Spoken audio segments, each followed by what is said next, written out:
Variation is oftentimes a good thing in the polls. It means that pollsters aren't hurting and just trying to land the right number at the end of when it's all said and done before the polls close. But a nearly 20-point difference amongst quality pollsters, and I want to ask a really technical question here, which is, stick with me, what the fuck? So yeah, this is the opposite of what we saw in 2024, where there was a lot of herding, right? Where every single poll was Trump +1, Harris +1, Trump +2, Harris +2.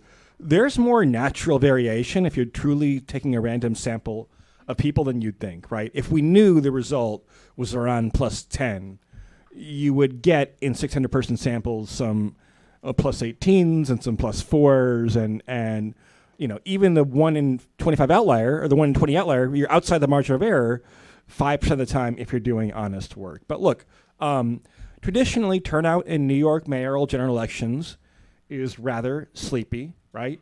If you have the people who usually turn out in these elections, if you look at polls among people who have lived in New York for X number of years, usually people that vote very often, right, that group is fine for Cuomo, right? So Mamdani is relying on a lot of first-time, maybe not first-time voters for anything, but first-time voters in local politics. However, we actually had something called a primary earlier, and we saw that he had very high youth turnout. We have early voting data, which I think can be oversliced and overdiced and whatever else, but it would seem to suggest that the electorate is much younger than it was typically, and also turnout is high in what some people call the commie corridor in the Brooklyn brownstone, getting a Greenpoint, I don't know.